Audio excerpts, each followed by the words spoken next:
how's it going? Welcome to Screen Speak, the podcast that is all about movies, life, and so much more. I'm Jordan Anderson, this is my podcast, and I do appreciate each and every one of you for coming by and giving it a listen. If you haven't done so already, please go ahead and hit that follow button. Really helps the growth of the podcast as well as downloads do, so you can follow and download episodes on Spotify, Apple Podcasts, and Google Podcasts. There is also social media for the podcast. That's right. There is an Instagram for the page as well. Trying to get those followers up on that. So you can go ahead and follow that as well. It's just simply titled at Screen Speak Podcast. So you can check that out. Again, I'll say that again. At Screen Speak Podcast. That is the Instagram for the podcast, where I will occasionally be posting some sneak peeks on upcoming episodes, as well as some other movie-related things when I have the time. So definitely go ahead and do that. And then the last plug is, of course, the YouTube channel, just called Screen Speak. You can find some audio bites of episodes if you just want a taste of Screen Speak, but maybe don't want to dive all the way in. You can check that out. And then eventually, I've said this a few times, video support will come eventually. I can't really guarantee right now that it'll be for entire episodes, but at the very least, I'm trying to work towards putting together some video clips of some of the episodes, especially when I actually have guests, in the office or in the studio. So that will be super great once I can get that going. But I got to give myself patience. There's only so much time in the day, and I think that's something that we can all relate to right now. Everybody's just busy. You think so? Do you think so? I am asking you. I'm asking you, the listener. Do you think everybody's pretty busy right now? I don't know. It seems that way to me, that a lot of people are, they're feeling spread thin, or just, their time is, maybe a bit off balance, or they feel like they're off balance. I'm not really sure. But I don't know. Let's just try to take a moment, for yourselves from time to time. I think that's what I'm trying to get at. We all need some mercy. We all need some grace from time to time. So just take a deep breath. It's going to be okay. We're going to get through this together, because that's what it's all about here on Screen Speak, apparently. Is now, outside of movies, I'm trying to tell you how to live your life by taking deep breaths and relaxing, and just by telling you that, things are gonna work out, okay? Yeah, if you haven't heard that one in a while, that's what I'm here to tell you. Yeah, why not, right? Let's be positive. Let's be positive on this episode before I get into this pretty dark movie that I am gonna talk about. But anyway, hopefully some of that made sense. I don't know. We're going to keep going.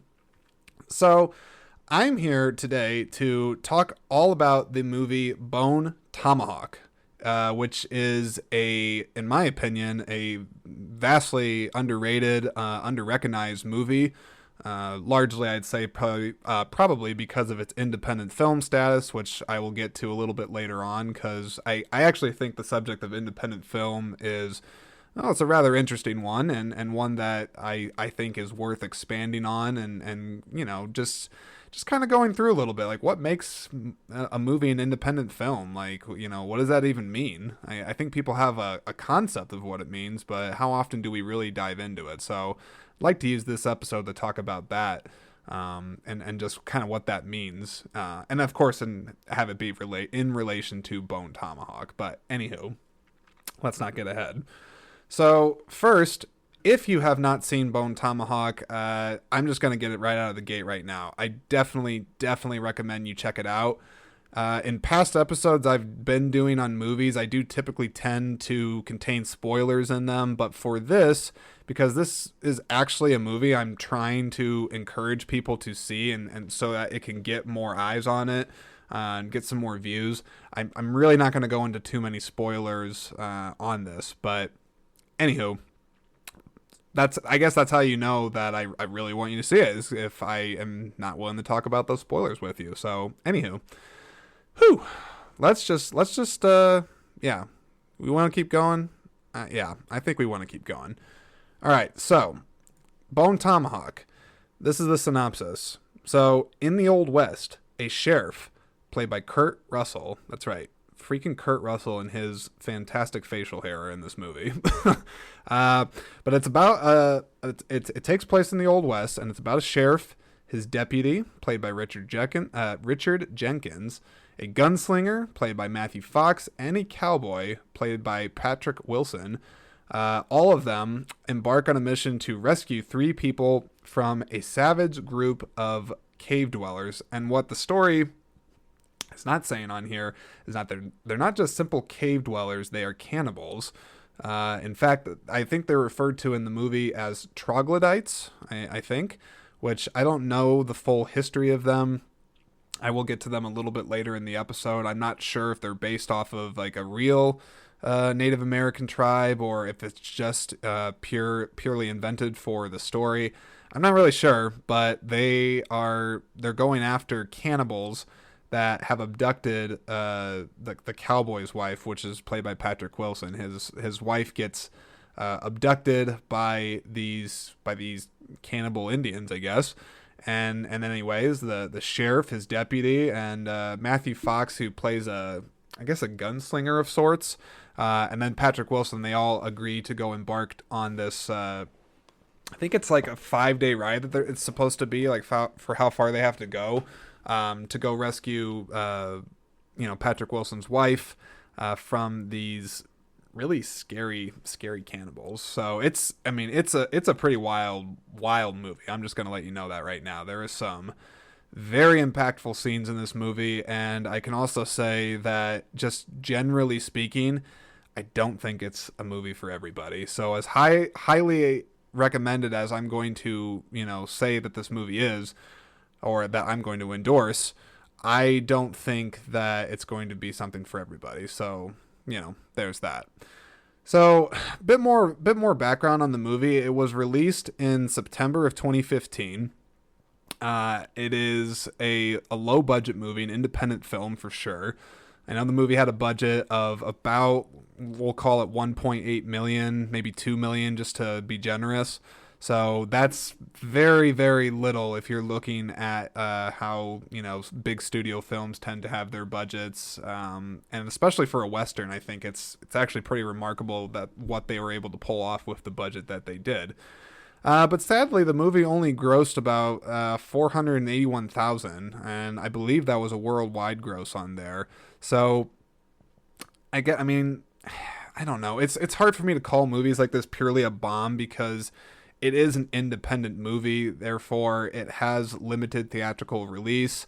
Even the release platforms that it does have is likely limited just due to its budget and how far of a reach it can really have. So I don't really know if I would say this movie's like a bomb. I don't know if it was really setting out to make a lot of money. And I'm not sure if that makes sense, because that's always kind of the interesting thing I find with independent films is that the majority of them, unless like they get some sort of Academy acclaim and, get a wider audience because of that, most of them don't make a ton of money, but yet they do get a lot of critical acclaim, and then they can develop a cult status just like this movie, I think has certainly garnered since its release in 2015.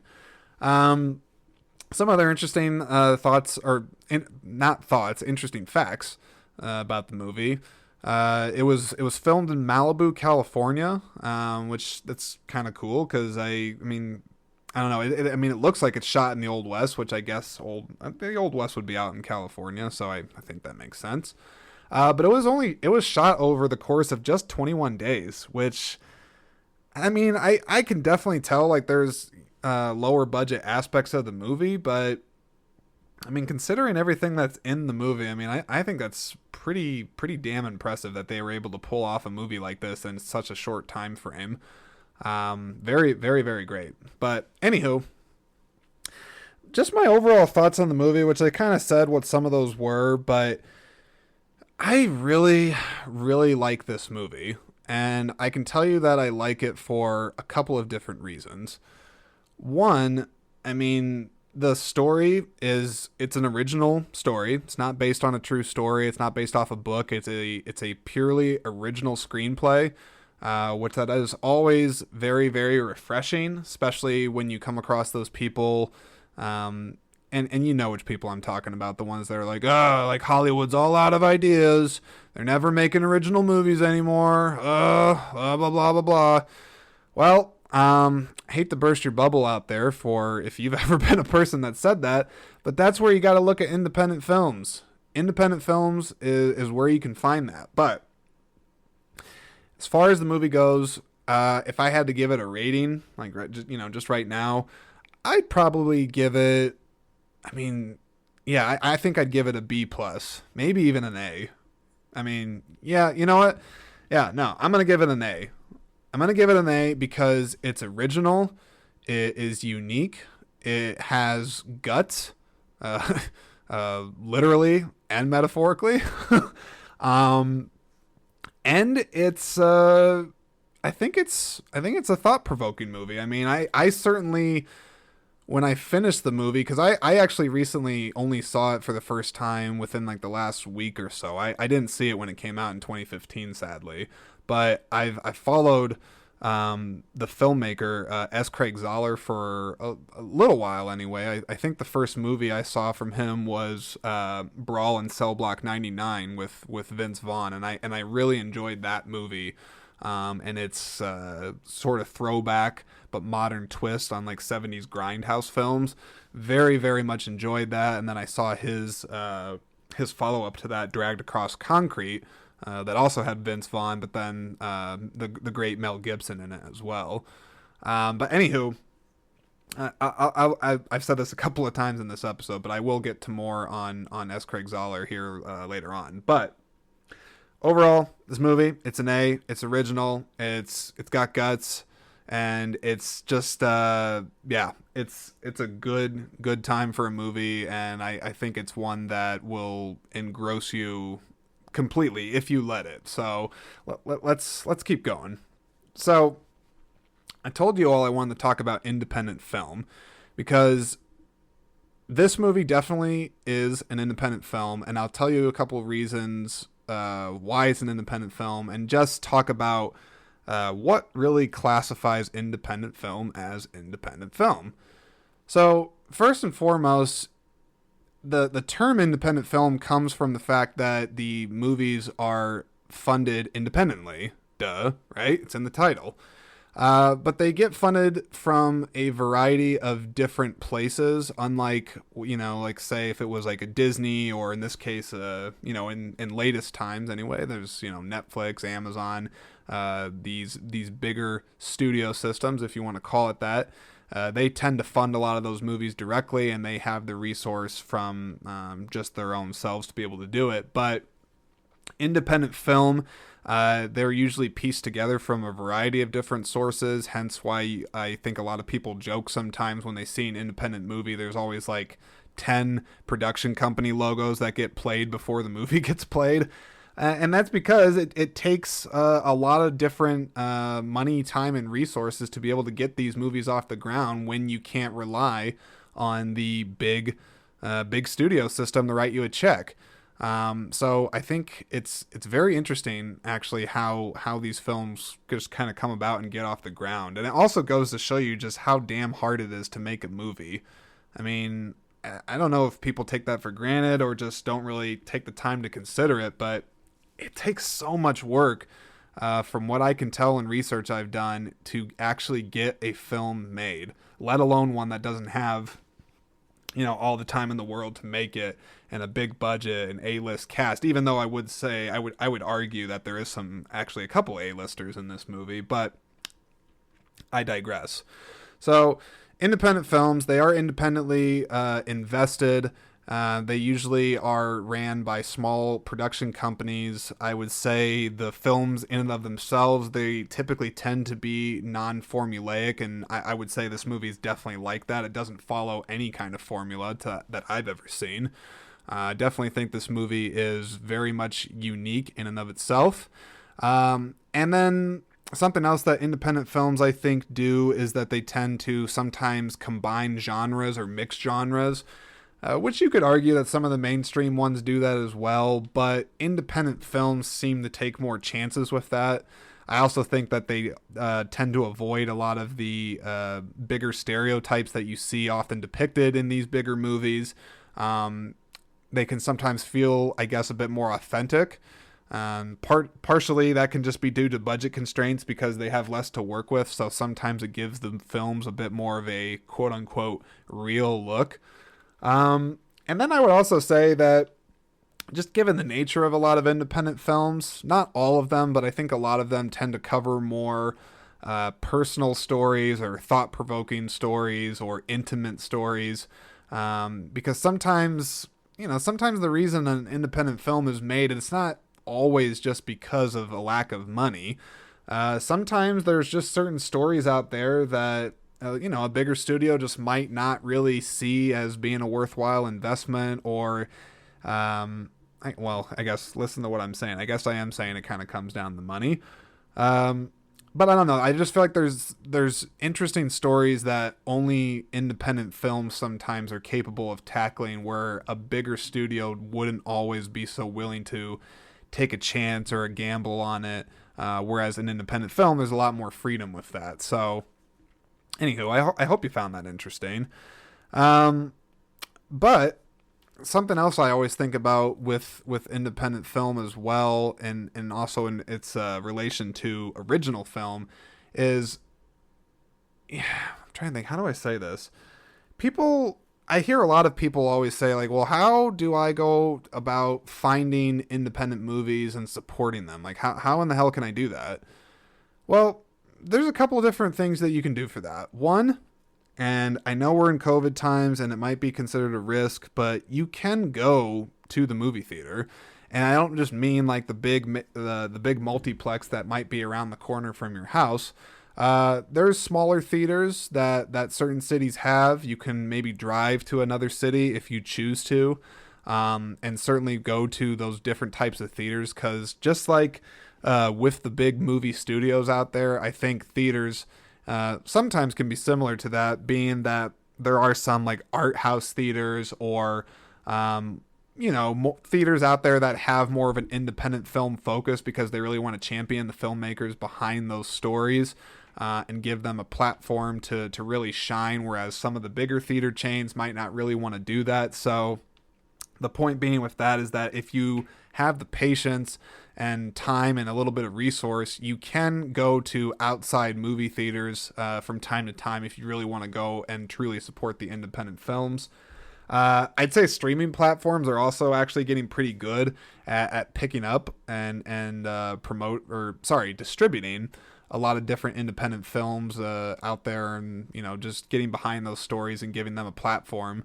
It's actually, I would actually argue that that's probably one of the best parts of independent films right now, and the relationship they have with streaming, is that I think so many more of them are getting made now, because streaming is a lot more of an affordable platform than having to distribute things in a movie theater, at least right now, until theater owners maybe get around to changing the investment, or the not investment model, the business model. There we go. That's what I'm trying to say. The business model of the theater. Anyways, I realize this. I could go in a lot of different directions for this, but I think you understand what I'm saying. So, talked about the different types of theaters, talked about streaming platforms. You can do that as well. And then really, I think the last thing I would say is, aside from watching them in the theater or the streaming platform, is buying them. Buying physical media when you can, I think, is a great way to support it. And it also looks great on your shelf too. So definitely think about that. But, oh, you know what? I apologize. I'm leaving off another one on there as well. You can also follow the film company's social media, or follow the film. Even most independent films these days have a social media plug that you can do. Follow it, talk about it on your own social media, share it, do that type of thing if you really care about it. So the long-winded answer for finding ways to support and share the love for them is by doing just that, sharing the love of the independent films and seeking them out. Don't just get lazy and just scroll through whatever the most popular hits are on Netflix. You actually have to do a little bit of work. I admit you got to do a little bit of work to find these movies, but I promise you it is well worth it. But I'm not here to solely talk about independent film. I'm here to talk about Bone Tomahawk. So, S. Craig Zahler, he's the director of this. I think he has a very unique approach and style to his films. That's for sure. So I've seen. I guess this will be the third movie I've seen. I don't. He hasn't done too many, and I think Bone Tomahawk was actually his directorial debut, which is pretty remarkable when you think about that. Excuse me. It's pretty remarkable when you think about that, but I feel like Zahler, as a filmmaker, he has a tendency to have his films be deliberately slow-paced, or a slow burn, as it's commonly referred to, and sometimes his dialogue can feel that way a bit too, I've noticed across the 3 films I've seen of his. But I don't know. I like it.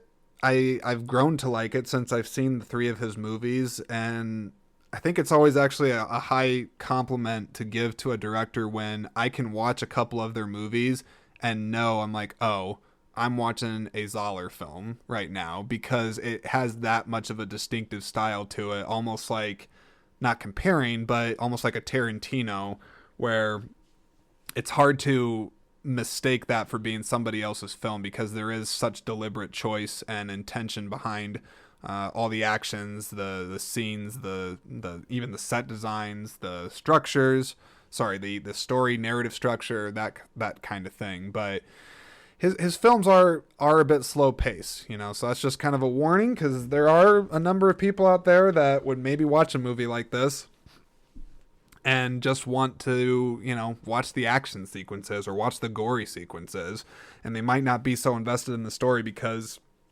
Zahler definitely likes to take his time with his scenes. He doesn't like to rush things.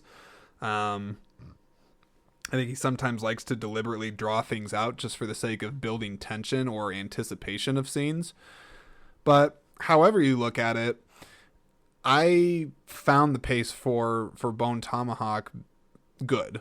Once I got into it and I understood like that this was going to be the overall mood and direction for the story, I was certainly able to ignore some of that slow pace type of thing and just really get invested with the characters.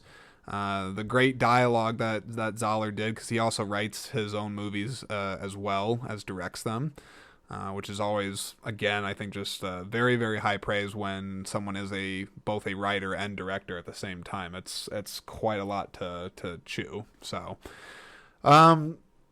I know one thing that people have talked about with Zahler's movies in the past is because of the slow pace and, some of that nature of that, if he's a bit of a self-indulgent director. I don't know. Maybe a little bit. There's, I think in each one of his movies, I think there's been a scene or two where I'm like, yeah, you could probably trim that up a little bit or maybe remove that one scene.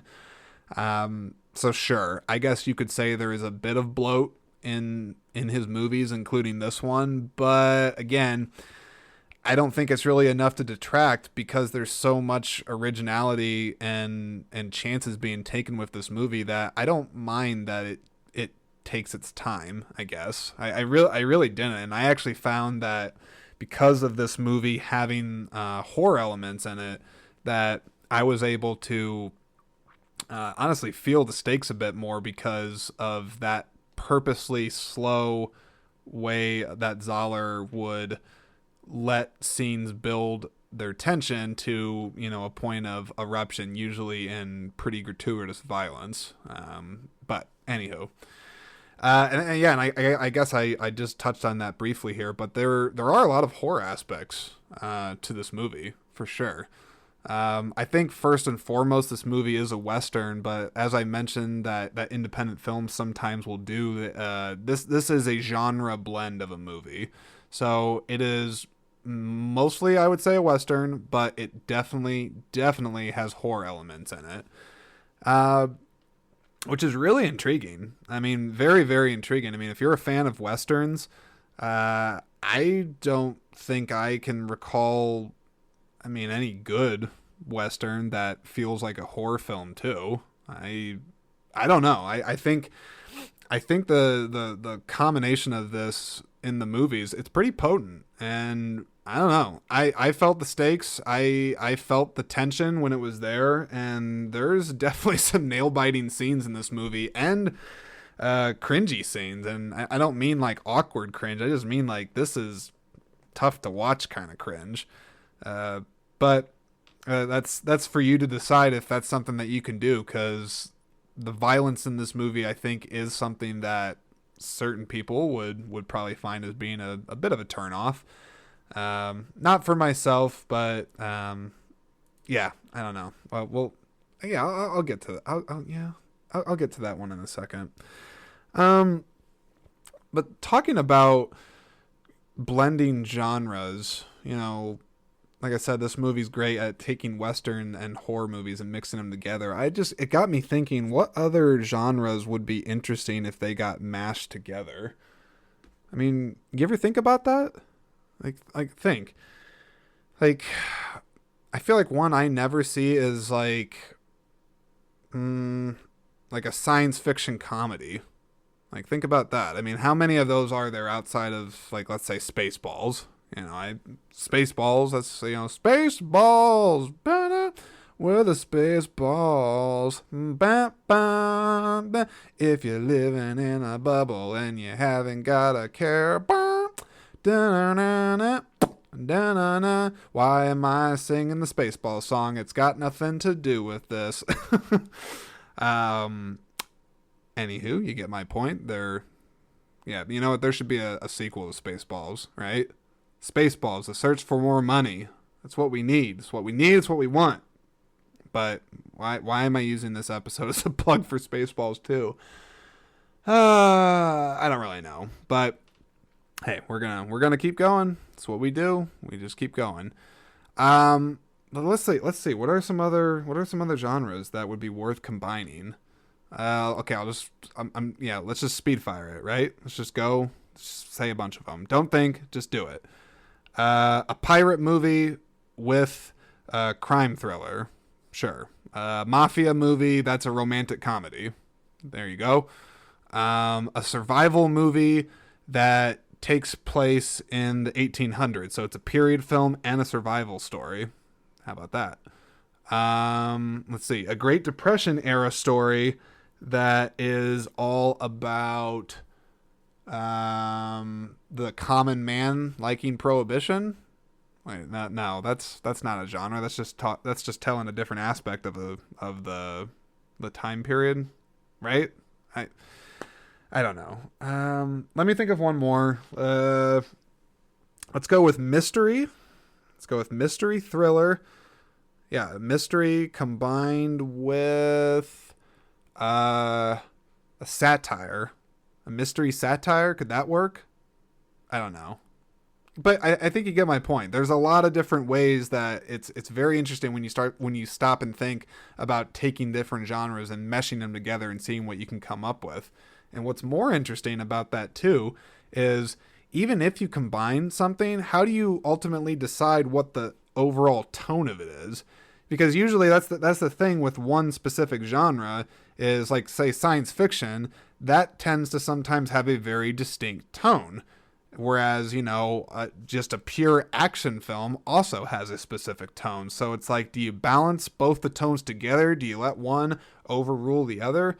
I'm not really sure, but I want you to think about it, because this movie, Bone Tomahawk, does a masterful job, I think, at taking two completely different genres and mixing them together and having it be seamless and having it be just awesome. Something else that's worth talking about on this too is just Westerns, I guess, as a whole. I'll be honest, I've never been a big Western guy. Not really. There's some that I like. I'll just name a couple. 310 The Yuma, the Christian Bale, Russell Crowe remake, I believe. I believe 310 The Yuma is a remake. Someone can correct me on that if I'm mistaken. But 310 The Yuma, it's a good Western. Tombstone, of course. I mean, shit, that's got Kurt Russell in it with his amazing mustache, which in this, I realize there's a lot of different subjects going on in this episode, but Kurt Russell's facial hair, right? Just look at it. It is magnificent. His mustache, his beard, the whole thing. I am incredibly envious of that man's hair. It is a gift. A gift, Kurt. You got a gift with your hair, and it's very fitting for him being what is his sheriff's name in this? Franklin Hunt? Yeah, Franklin Hunt, the sheriff. But let's see. Yeah, Tombstone, another good one. I guess, was Wyatt Earp okay? I don't think that was that great. That's got Kevin Costner in it. It wasn't that good. Magnificent Seven, both the original and the remake. I think both those are actually pretty solid. Is there others? I guess people always think of like the Clint Eastwood movies, which I admit those were before my time when I'm thinking of Westerns. Outlaw Josie Wales, Good, the Bad, and the Ugly. I have great respect for those films, but I wouldn't really say they're my favorite. But I want to unpack this a little bit more, is to just kind of give you an insight as to why. I mean, it's one thing for me to say like, oh, I don't really like Westerns that much, but come on, like, there's got to be a reason. And maybe I don't even know the reason. That's why I'm talking about it out loud. I'm just trying to unpack it, to try to figure it out. I don't know. Am I alone on this? I mean, is anybody else kind of like on the fence about Westerns, or think they're just kind of I don't really know. I think, I'm going to talk through this. Yeah, that's what I'm going to do. I'm going to talk through this. So I think Westerns can just sometimes be a bit repetitive, maybe is the word I'm looking for. I don't know, a little cliche, a little formulaic. I mean, how many times can I see somebody get shot down in the street for something, or, someone ride in, howdy, partner. Whoa, what are you doing there? What in tarnation? I don't... I actually don't even know what that means, because most those, even those respectable Westerns I mentioned, they don't do that. But I don't know, maybe it's got something to do with just the time period, with just the fact that like everything is, in some dusty town. None of the technology is current, so maybe there's like somewhat of a detachment to it. So like I'm not having like a relation to the story, or maybe it doesn't feel as relatable because it feels so much like a different time frame. I don't know. Or just the fact that maybe Westerns as a film are just kind of difficult to pull off and keep the audience engaged and interested and doing something unique and fresh with it. Maybe that's what it is. But all that said, I think Bone Tomahawk does a really good job of it. I like the location that it's shot in. It's shot in Malibu, California, but I mean, it looks great. I think this is a really nice looking movie. Definitely has all the Old West flavor that you would be looking for in a Western. So I think it hits all the marks on that, especially for it being a lower budget movie. And I don't know. I mean, I think it's accurate. I don't know. I'm sure there's somebody out there that watches Westerns that is like, oh, that handgun's not accurate. That's not a Colt 217. Or, Billy the Kid never did that. I don't know. Who's got the time to be a historian about everything going on in the Old West? I don't know. But I think for Western, it was just fine. I want to talk about those troglodytes. Yes, the troglodytes. They're scary. I'll tell you right now. They are scary. The movie is very much, I think, kind of like Jaws for a little bit, where it doesn't really show them that much, at least initially. So it goes for the less is more approach. It goes for the less is more approach, and I definitely think it's effective, especially when they howl, because that's the thing that they do throughout this movie. Is there'll be times where the characters are walking and like you'll hear just like, oh, I don't I don't know. That was me just trying to do a terrifying scary animal noise, but in fact it's actually a person. I don't know, let's try it again.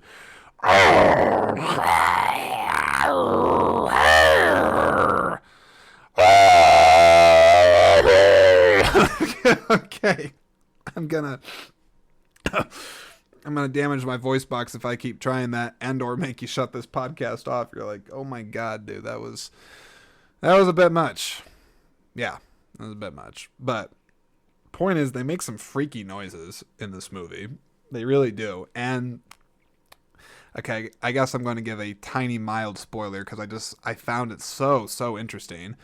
So one of the characters ends up, killing one of these guys. They are the villains of the movie, so there's some gunfights with them, and he does take one of them down, and then he discovers that the troglodyte ended up having like a piece of bone like lodged like deep into his neck, and I think it's like I don't know if it's like an animal bone of some kind, but like it's like, I don't even know how they did it. It's like literally like surgically like inside the dude's neck.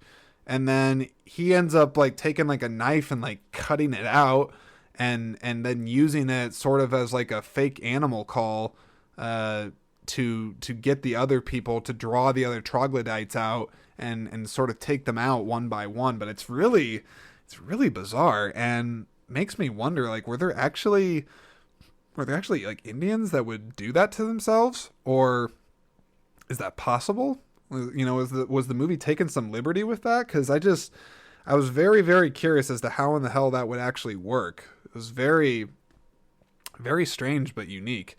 And I guess either way, I liked it. I thought that was a very clever story mechanic. I'm not sure, but they were able to do a lot with that ability in the story. Like their ability to make that noise, they were able to play around a lot with how they can make different scenarios with that voice being interesting. And if you've seen the movie, like you'll know what I'm talking about. If you haven't, you might like not have gotten what I'm trying to describe there. But if you've seen it, you'll get what I'm talking about. It's really, really interesting. So I'd be curious to hear what other people think about that.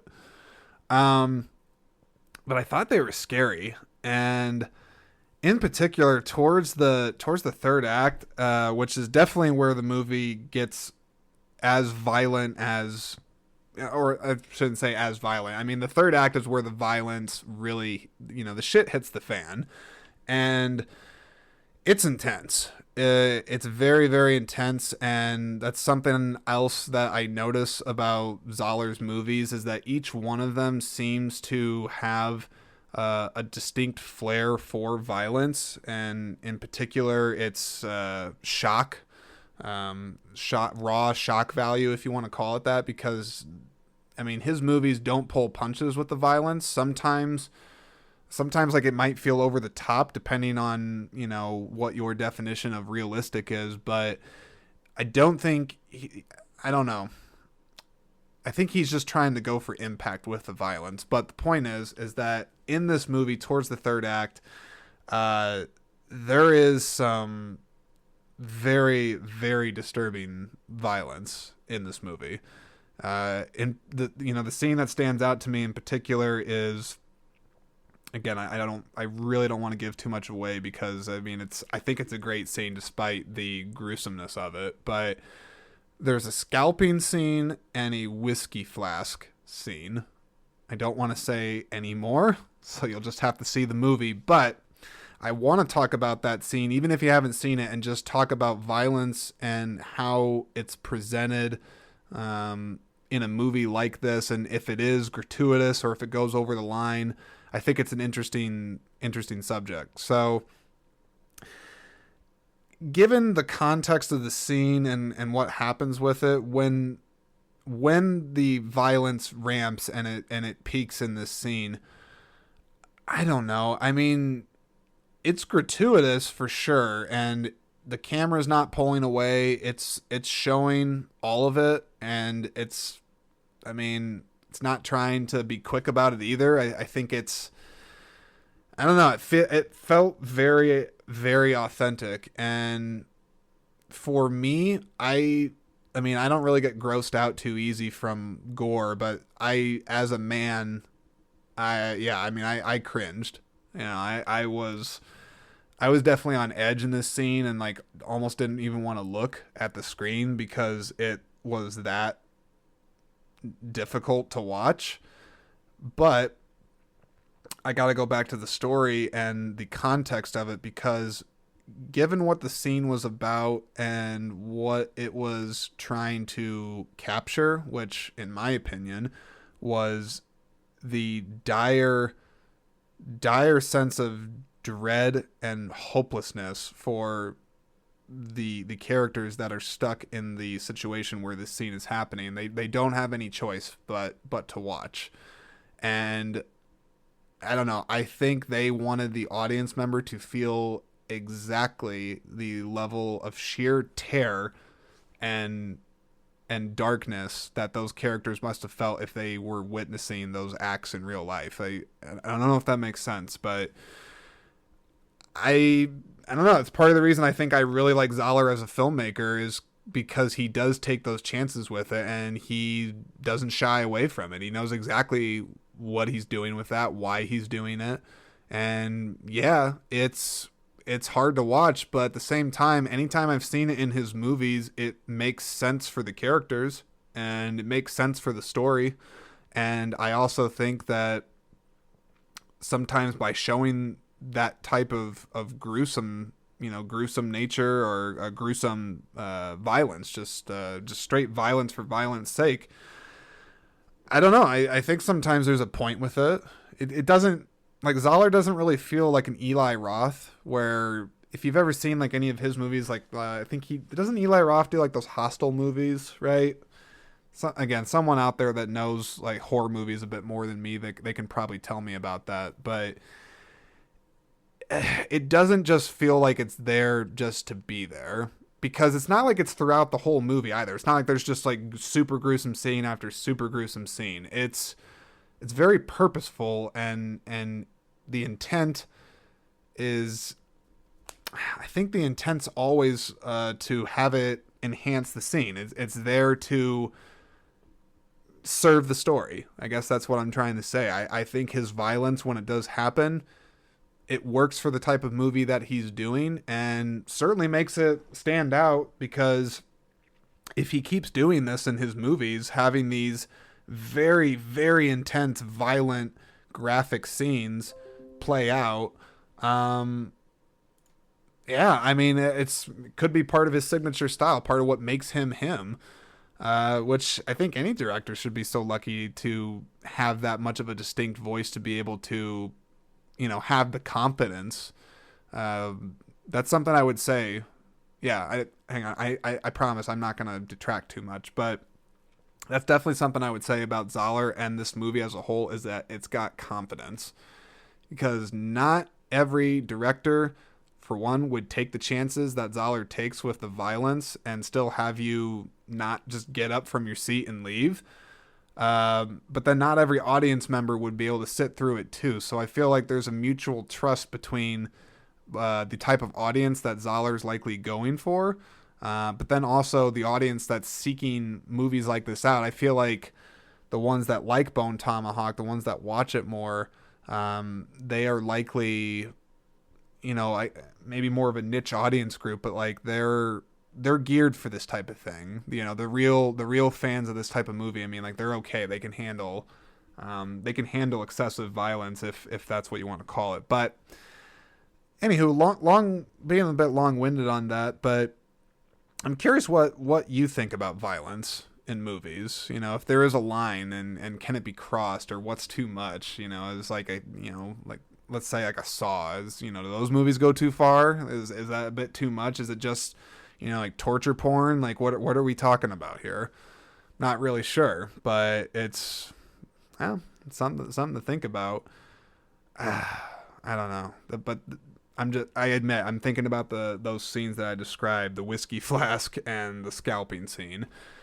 Those are going to be burned in my memory for a while. So I guess if you want to if you want to scar yourself for a little bit, then yeah, go ahead and watch Bone Tomahawk, because you are going to, well, you're going to be thinking about it, or maybe you shut it off when that scene happens. I don't really know, but anywho, I'm trying to think. Do I have anything else that I want to talk about on this movie? I just want to give it another recommendation. I'm going to use this episode as more of just a direct way to plug it, because I really think this movie's got a lot going on. I mean, it's got a good cast: Kurt Russell, Patrick Wilson, Matthew Fox, Richard Jenkins. Hell, I mean, David Arquette.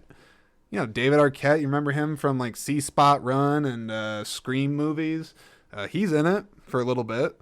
I'd like to see him actually be in more movies, but anywho, it's got a great cast, and you know, the setting is great. The story, it's purely original. I think it's got such a unique premise, with it being a blend between a Western and a horror. It's got very, very memorable, violent scenes, but they are, I mean, they pack a punch, and for this type of a story that's trying to be a real hard hitter, I think it succeeds in spades. And then, it's just something different. I mean, that's ultimately what I would say about Bone Tomahawk, is that it's just really something different. If you're tired of seeing like your typical Western films, and you want something that's going to challenge you as an audience member, not just from like how much you can stomach from what you're seeing, but challenge you in the narrative structure that you're used to seeing. Like, if you're not typically accustomed to a slower paced movie, hell, I mean, give it a shot. You might actually find that there's something to admire, or something to take away from a movie that's not trying to just be a bunch of quick cuts all the time and throw in a bunch of special effects. I don't know about you guys, because for me, I love movies that take their time. I like movies that aren't afraid to take their time with scenes, really let a scene breathe, let actors play in the scene, not feel like it's shot from 20 different angles. I don't know.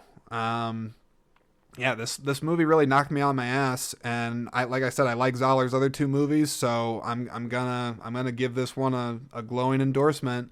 But again, you've been warned. I've said it over and over on this, but the violence, it might not be for everybody, but to the right audience member, this is gonna be one of those movies, I think, that is gonna only continue to grow cult status, and just be one that people in movie circles will definitely be talking about this one, and I'm sure they still are, even after 2015. So, anywho, that's all I got on Bone Tomahawk. Really, really appreciate it. Appreciate you again for coming by, checking out the episode. Do want to give a couple of quick announcements, actually. I haven't done that yet on this podcast, but I'm very, very excited to share a couple of things. So, one, this coming weekend, I actually am going to be having my little brother's girlfriend on the podcast. So that's right, another lady, not just my mom, okay? Because I know the last lady I had was her, but my little brother's girlfriend. She's gonna come on the podcast, and I think we're gonna have a great conversation. I don't want to say what exactly we're gonna talk about. She has something that she's bringing to the table, but I'm looking forward to it. But then the big news I got, the big breaking news that I have, is that this coming Sunday, I'm fortunate enough that I'm going to be going to get sorry. This Sunday, I'm fortunate enough to be able to go and see a screening of the classic indie film Napoleon Dynamite, and then the actual cast is going to be there. John Heder, Edgar Ramirez, and John Kryes or Grise. I apologize. He's the guy that plays Uncle Rico in the movie. So the three of them are going to be there, and they're actually going to be doing a live Q&A after the movie.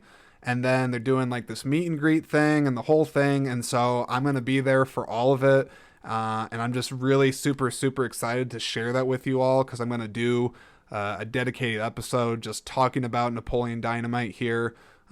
coming up here in the future. I'm going to talk all about the meet and greet and how that whole thing went, and I'll try to share as much of that as I can on like the Instagram page for Screen Speak and whatnot. So just really get ready for that episode to come out here in the near future. But I can't contain the excitement. I'm very excited for it. So that's it for announcements. That's it for this episode. So I really sincerely appreciate you all for being here. I gotta stop this recording before I do more mush mouth. Okay, you all take care and have yourselves a great week.